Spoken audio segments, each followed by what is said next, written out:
গোটা বিশ্বে কত মানুষ ন্যায় বিচার না পেয়ে মারা যায় যাদের কেউ মনে রাখে না। কিন্তু কেমন হয় যদি এই ন্যায় বিচার না পাওয়া মানুষগুলোই মৃত্যুর পর কবর থেকে দোষীদের সাজা দিতে ফিরে আসে। বলছিলাম একটা ইউনিক কোরিয়ান মুভি রিজারেক্টেড ভিকটিমসের কথা, যার এন্ডিং এক বৃষ্টিমুখর দিন। চই তার ছেলে সিওজিনের জন্য টিফিন নিয়ে রোডের এক প্রান্তে দাঁড়িয়ে। ছেলে ল স্কুলে পড়ছে, যাওয়ার আগে সে টিফিন নিতে ভুলে গেছে। ছেলের রাস্তা পার হতে দেরি হচ্ছে দেখে চই রোড ক্রস করতেই যাবে, তখনই এক বাইক চালক এসে চইয়ের হাতের ব্যাগ নিয়ে পালানোর চেষ্টা করে। কিন্তু সে ব্যাগ না ছাড়লে চালক তাকে টেনে হিঁচড়ে অনেকটা রাস্তা নিয়ে যায়। আর শত চেষ্টা পরেও সে ব্যাগ না ছাড়লে চালকটি তাকে ছুরি মেরে পালিয়ে যায়। রাস্তায় ভিড় দেখে সিওজিন ছুটে আসলে দেখে মা মৃত্যুর প্রহর গুনছে।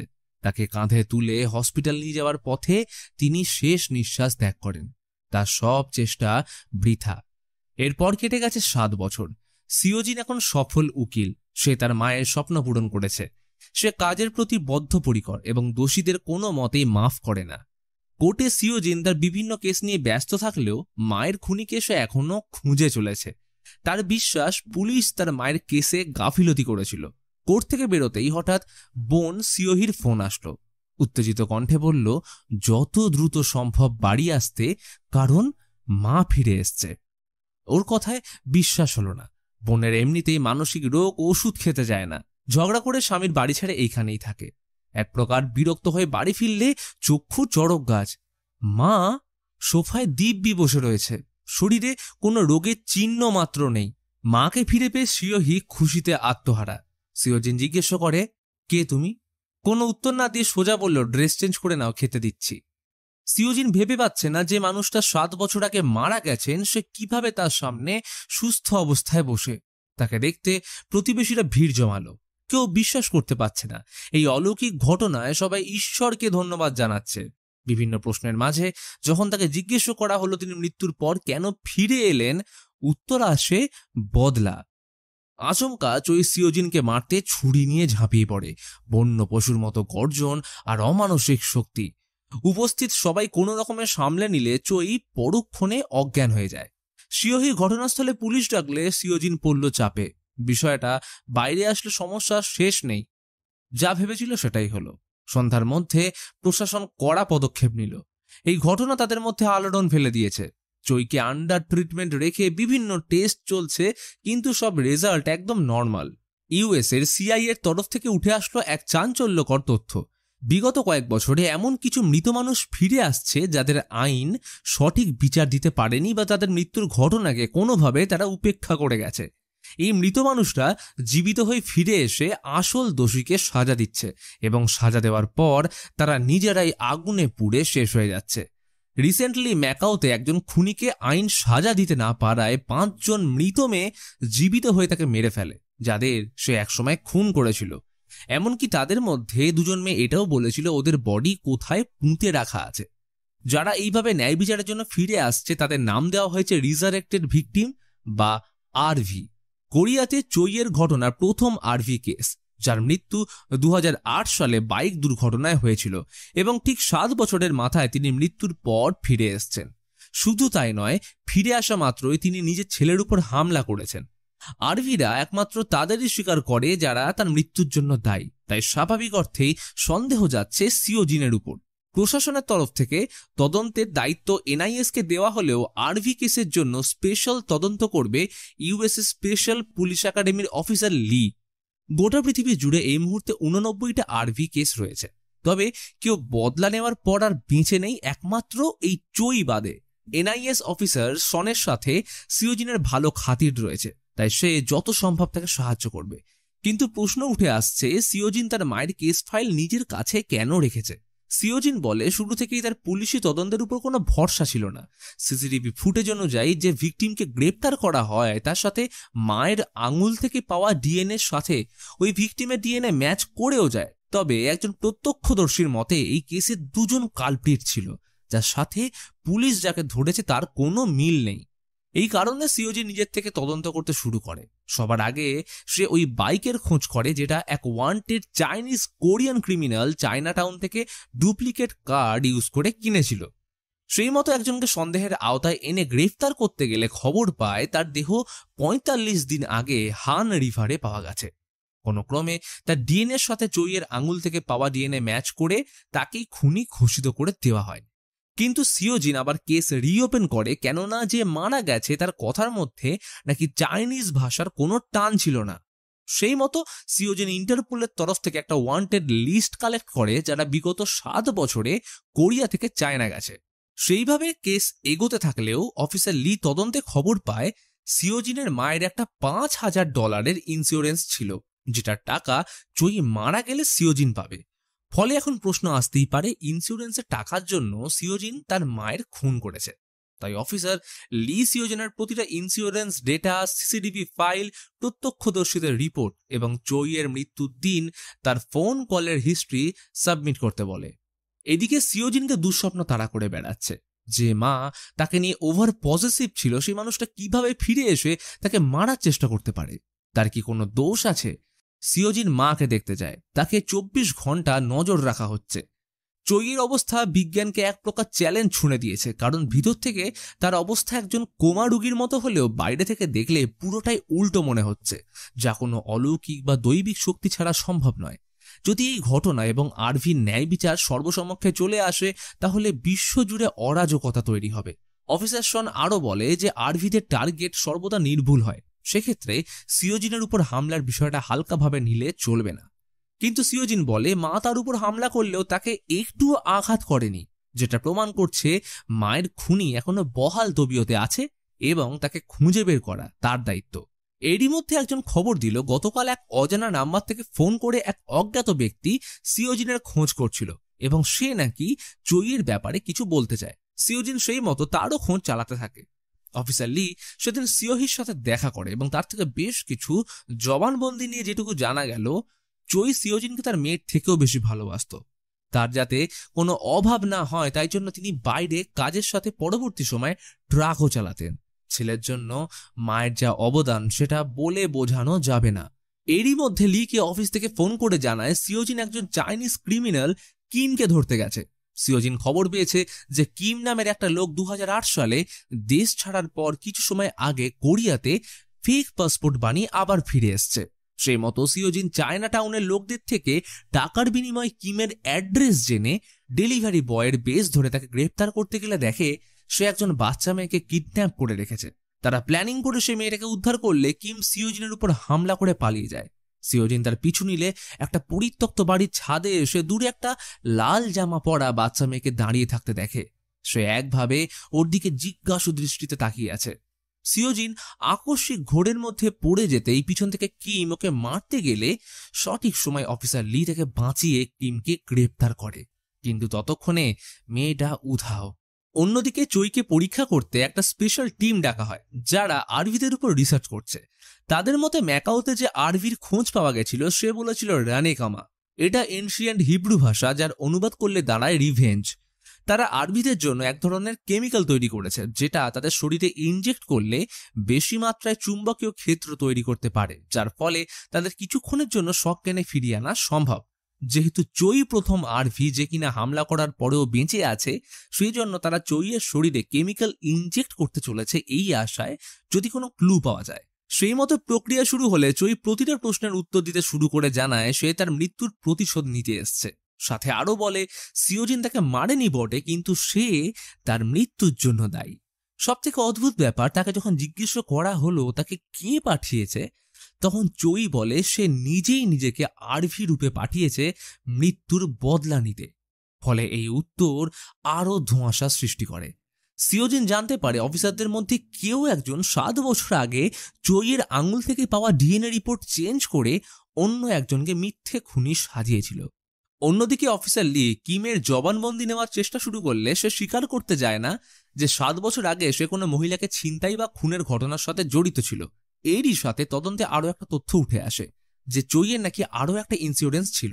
যেদিন সিওজিনের এলাকার এক ৯ বছরের বাচ্চা মেয়ে ইউনজিন এবং তার বাবা হিউনের গাড়ি দুর্ঘটনার মৃত্যু হয়েছিল, সেদিন ওই ব্যক্তির কাছে চইয়ের ইন্স্যুরেন্সের টাকা ট্রান্সফার হয়। ইতিমধ্যে সিওজিন লিয়ের তরফ থেকে কিমকে জেরা করার জন্য পারমিশন পেলে আরেকটা চমকপ্রদ তথ্য উঠে আসে। কিমের মতে চইয়ের ব্যাগ নিয়ে সে একবার ছুরি মেরে পালিয়ে যায় এবং সেই মুহূর্তে ছুরি যখন পড়ে গেলে পাশে দাঁড়িয়ে থাকা আরেকজন মানুষ ওই ছুরি দিয়ে চইকে একের পর এক আঘাত করে শেষ করে। এদিকে অফিসার শন কিমকে অফিসার লিয়ের থেকে ছাড়িয়ে তাদের আন্ডারে নিয়ে যায় এবং জানায় কিমকে তারা চায়না পাঠিয়ে দেবে, সেখানকার আইন তাকে মৃত্যুদণ্ড দেবে। অফিসার লি ইন্স্যুরেন্স ডিপার্টমেন্ট থেকে চইয়ের ডিটেলস বের করে এবং দেখে বাবা মেয়ের মৃত্যুর দিন যে লোকটির কাছে চইয়ের ইন্স্যুরেন্সের টাকা ট্রান্সফার হয় তার নাম জিনসু। অবাক ব্যাপার যে এই ইন্স্যুরেন্সের ব্যাপারে চইয়ের বাড়ির কেউই জানতো না, এমনকি তার ছেলেও। সন্ধ্যায় অফিসার লি জানতে পারে চইয়ের কেসে তার আঙুল থেকে পাওয়া ডিএনএ রিপোর্ট যে রিসার্চার সাবমিট করেছিল সে দেশ ছেড়ে চলে গেছে এবং এই বিষয়ে ডিপার্টমেন্টের একজন অফিসার জড়িত আছে যে ডিএনএ রিপোর্ট চেঞ্জ করে চইয়ের কেস ক্লোজ করে দেয়। কিন্তু সে কে? তবে অফিসার শন অন্য প্ল্যানিং এ আছে। সে কিমকে চায়না পাঠায়নি, বরং তাকে আনা হয় চইয়ের সামনে। তাকে দেখা মাত্র চইয়ের মধ্যে এক অদ্ভুত পরিবর্তন দেখা যায় আর ক্ষণিকের মধ্যে সে কিমের মুন্ডু ঘুরিয়ে মেরে নিজে অজ্ঞান হয়ে যায়। ডিপার্টমেন্টের অফিসাররা এই ঘটনা ঢাকতে কিমের বডি নদীতে ভাসিয়ে দিয়ে আসে। এই ঘটনা থেকে দূর অফিসার লিয়ে তদন্তে উঠে আসে 7 বছর আগের ঘটনা। সিওজিনের কল হিস্ট্রি ডেটা কালেক্ট করে তারা জানতে পেরেছে যেদিন 9 বছরের বাচ্চা মেয়ে ইউনজিন গাড়ি দুর্ঘটনার শিকার হয় সেদিন ওইখান থেকে 4 কিলোমিটার দূরে তার বাবারও গাড়ি দুর্ঘটনায় মৃত্যু হয়। শুধু তাই নয়, ওই রাতেই সিওজিন একটা বার থেকে মদ্যপ অবস্থায় ফেরে এবং চই কাকতালীয়ভাবে জিনসু নামের এক ব্যক্তিকে ইন্স্যুরেন্সের টাকা দিয়েছিল। মানে সবকটা একই রাতের ঘটনা। অফিসার লি সিওজিনের বোন সিওহিকে গ্রেপ্তার করার ভয় দেখিয়ে জিজ্ঞেস করে যে 7 বছর আগের রাতে ঠিক কি ঘটেছিল। এদিকে চইয়ের ঘটনার যে একজন প্রত্যক্ষদর্শী ছিল সেও কিমের মতো বলেছিল চইকে অন্য একজন লোক একাধিকবার আঘাত করে পালিয়ে যায়। সিওজিন তার বয়ান অনুযায়ী ওই এলাকার গলির একটা সিসিটিভি ফুটেজ পায়, যেটা দেখে তারা অবাক হয়ে যায়, কারণ ওই লোকটা আর অন্য কেউ নয়, স্বয়ং 9 বছরের বাচ্চাটির বাবা হিউন, যার অ্যাক্সিডেন্টে মৃত্যু হয়েছিল 2 ডিসেম্বর 2006 সালে এবং সে চইকে মেরে নিজের মৃত্যুর বদলা নিয়ে পাশের গলিতে গিয়ে পুড়ে শেষ হয়ে যায়। মানে চইকে যে মেরেছে সে নিজেই একজন আরভি এবং তার মৃত্যুর জন্য কোনোভাবে চই দায়ী। এই ফুটেজ পুরো ঘটনার দিক সম্পূর্ণ পাল্টে দেয়। ইতিমধ্যে সিওজিন জানতে পারে সেদিন রাতে যে অজ্ঞাত ব্যক্তি তাকে কল করেছিল তার নাম জিনসু এবং সে সিওজিনের এলাকার পুলিশ স্টেশনের একজন প্রাক্তন অফিসার। কিন্তু হঠাৎ 2006 সালে সে কাজ থেকে ইস্তফা দিয়ে দেয়। এখন অফিসার লি আর সিওজিনের টার্গেট একটাই মানুষ, জিনসু। অফিসার লি জিনসুর বাড়ি পৌঁছতেই লাগলো ঝটকা, কারণ সে নিজেকে শেষ করে দিয়েছে আর মৃত্যুর আগে রেখে গেছে একটা নোট। সেই মুহূর্তে সিওজিনও ঘটনাস্থলে পৌঁছে এই অবস্থা দেখে তার সব আশা শেষ হয়ে যায়। তবে জিনসু নোটে একটা বিশাল রহস্যের উন্মোচন করে গেছে। 2 ডিসেম্বর 2006 সালে রাত 1টায় পেট্রোলিং করার সময় এক 9 বছরের বাচ্চা ইউনজিনকে বাড়ির বাইরে একা বসে থাকতে দেখা যায়। তার বাবা হিউন ঘরে মদ্যপ অবস্থায় পড়ে আছে এবং সে তাকে মারধর করেছে। ইউনজি তার থেকে সাহায্য চায়, কিন্তু জিনসু ঝামেলার মধ্যে পড়তে না চেয়ে ইউনজিকে সেইখানে রেখে পুলিশ স্টেশনে ফিরে যায়। এই ঘটনার 1 ঘন্টা পর চই ব্যাগ ভর্তি টাকা নিয়ে তার কাছে সাহায্য চাইতে আসে সিওজিনকে বাঁচানোর জন্য। হিউন তার কথা রেখে সব ঘটনা সামলে নিলে পরের দিন রিপোর্ট আসে রাস্তার ধারে ইউনজির বডি পাওয়া গেছে। তাকে কেউ ধাক্কা মেরে পালিয়ে গেছে, অর্থাৎ এই ঘটনা ঢাকতেই কি চই কাল রাতে তার কাছে এসেছিল। হিউন ধরা পড়ে যাওয়ার ভয়ে এবং তার পরিবারের কথা ভেবে কাজ থেকে ইস্তফা দেয়, কিন্তু ওই ঘটনার পর সব পাল্টে যায়। সে মৃত ইউনজিকে দেখতে পেত, প্রতিক্ষণে প্রতিটা জায়গায় সে তার পিছু করত, যেন সে তাকে মারতে চায়। এই অবস্থা সহ্য করতে না পেরে অতঃপর হিউন নিজেকে শেষ করার সিদ্ধান্ত নিয়েছে। তবে সে চায় সিওজিন যেন নিজেকে মাফ না করে, কারণ ওর জন্যই এতগুলো মানুষের প্রাণ গেছে। এই ঘটনা জানার পর সিওজিনের বড় ধাক্কা লাগে, কেননা এত কিছু ঘটে গেছে আর সে কিছুই জানে না। এটা কি করে সম্ভব? অফিসার লি তাকে জোর দিলে সিওজিন বলে সে নিজে এই ঘটনার শেষ দেখে ছাড়বে, আর সর্বশেষে যদি সে নিজে দোষী হয় তাহলে শাস্তি মাথা পেতে নেবে। এদিকে চইকে জঙ্গলের এক প্রান্তে আনা হয়, কারণ তার বদলা পূরণ হয়েছে এবং সে যে কোনো মুহূর্তে পুরো শেষ হতে চলেছে। কিন্তু যেমনটা সবাই ভেবেছিল তেমন হয় না। উল্টে চই নিজের ক্ষমতার দ্বারা সেখানে উপস্থিত সব কটা গাড়ির লাইট ফাটিয়ে মুহূর্তের মধ্যে জঙ্গলের ভিতর হারিয়ে যায়। অন্যদিকে জিনসুর ঘটনার পর সিওজিন সেখান থেকে বেরিয়ে ওর বোনকে কল করে জানতে চায় 2006 সালের 2 ডিসেম্বর রাতে মায়ের সাথে কি হয়েছিল। এই ঘটনার স্মৃতিচারণের সাথে সময় ফিরে যায় অভিশপ্ত রাতের ঘটনায়। সিওজিন তখন ল কলেজে পড়ছে। 2রা ডিসেম্বরের রাতে বন্ধুদের সাথে বারে প্রচন্ড নেশা করে ফেরার সময় লক্ষ্য করে একটা সবজির গাড়ি, যার মালিক কিছুদিন আগেই ঝগড়ার সময় চইকে রাস্তায় ফেলে অপমান করেছিল। সেদিন সিওজিন কিছু করতে না পারলেও সেই রাগ মনের মধ্যে পুষে রেখেছিল। এই ঘটনার স্মৃতিচারণের সময় সিওজিন হঠাৎ একটা বাসের মধ্যে ইউনজিকে দেখতে পায়। সে গাড়ি নিয়ে পিছু করে একটা জায়গায় এলে বেকায়দায় সিওজিনের অ্যাক্সিডেন্ট হয়। সিওজিন এই যাত্রায় কোনোভাবে বেঁচে গেলে গাড়ি থেকে বেরিয়ে আসতেই সামনে রাখা একটা সবজির গাড়ি নিয়ে ছুটে চলল বাস লক্ষ্য করে, ঠিক যেমনটা নেশা আর ওভার স্পিডিং করে সেদিন বাড়ি ফিরছিল। নেশায় চুর সিওজিনের চোখের সামনে তখন সব ধোঁয়াশার মতো। রাস্তায় দেদার গতি নিয়ে ছুটে চলেছে গাড়ি। ইয়নজি বাবার থেকে বাঁচতে রাস্তায় বেরিয়ে আসলে তখনই সিওজিনের ফোনে আসে মায়ের কল। সিটের নিচে পড়ে থাকা ফোন নিচু হয়ে রিসিভ করতে গেলে সে নেশার ঘোরে অজান্তেই বেচারি ইয়নজিকে ধাক্কা মেরে বেরিয়ে যায়।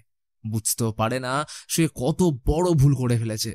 এমন অবস্থায় বাড়ি ফিরলে চই দেখে গাড়ির সামনে লেগে রয়েছে রক্ত। তার বুঝতে বাকি রইল না কিছু একটা অঘটন ঘটে গেছে। তাই মেয়ের মুখ বন্ধ রাখতে বলে সেই রাতেই বেরিয়ে যায় গাড়ি নিয়ে। টানেলের দিকে আসলে নজর গেল রক্তাক্ত অবস্থায় পড়ে থাকা ইয়নজির দিকে।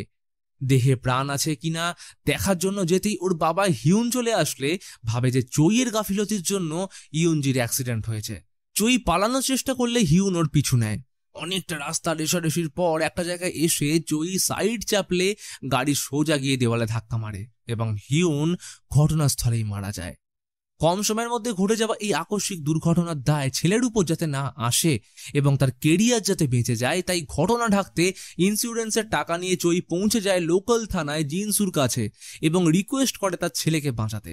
সকালে উঠে সিওজিনের কাল রাতের ঘটনায় কিছুই মনে না থাকলেও চইয়ের ভিতরটা অপরাধের গ্লানিতে শেষ হয়ে যাচ্ছিল। ভাগ্যের এমনই নিষ্ঠুর পরিহাস যে সিওজিনের গাড়ি ওই একই জায়গায় এসে উল্টে যায় যেখানে ইয়নজির মৃত্যু হয়েছিল। হঠাৎ দেখে বৃষ্টির মধ্যে ক্ষীণ আলোয় ইয়নজি ওর দিকে এগিয়ে আসছে। জিজ্ঞেস করে, ওই রাতে আমায় সাহায্য করতে একবারও এগিয়ে এলে না কেন? চাইলেই তো আমি বাঁচতে পারতাম। পাশে পড়ে থাকা ড্রাম থেকে তেল ইতিমধ্যে ছড়িয়ে পড়েছে। ইয়নজি দেশলাই নিয়ে প্রস্তুত। তখনই পথ আটকে দাঁড়ায় চই। ইয়নজির পা ধরে এসে ছেলের প্রাণ ভিক্ষা চায়। মৃত্যুর পরেও তার মাতৃত্ব বোধ একটুও কমেনি। সব থেকে বড় কথা, সে মৃত্যুর পর আরভি হয়ে ফিরে এসছে নিজের মৃত্যুর বদলা নিতে নয়, বরং ইয়নজির হাত থেকে ছেলেকে বাঁচাতে।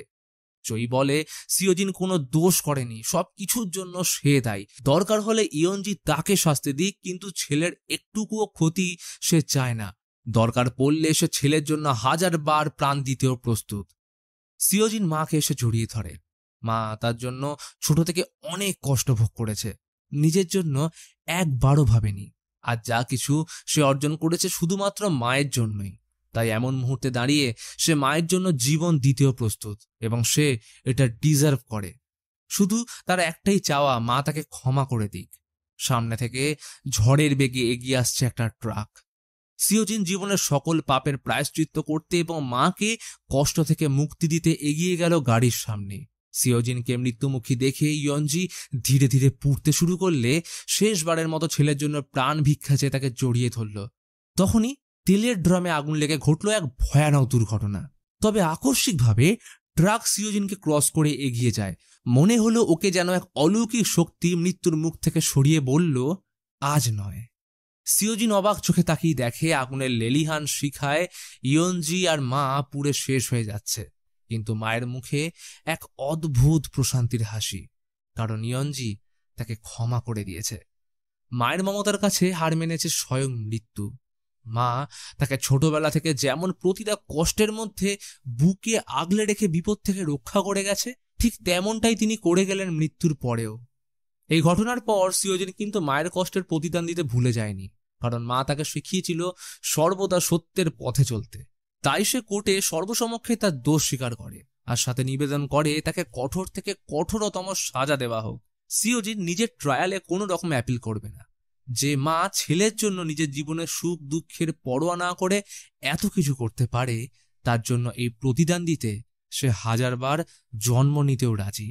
আর এটাকেই বলে দ্য পারফেক্ট জাজমেন্ট।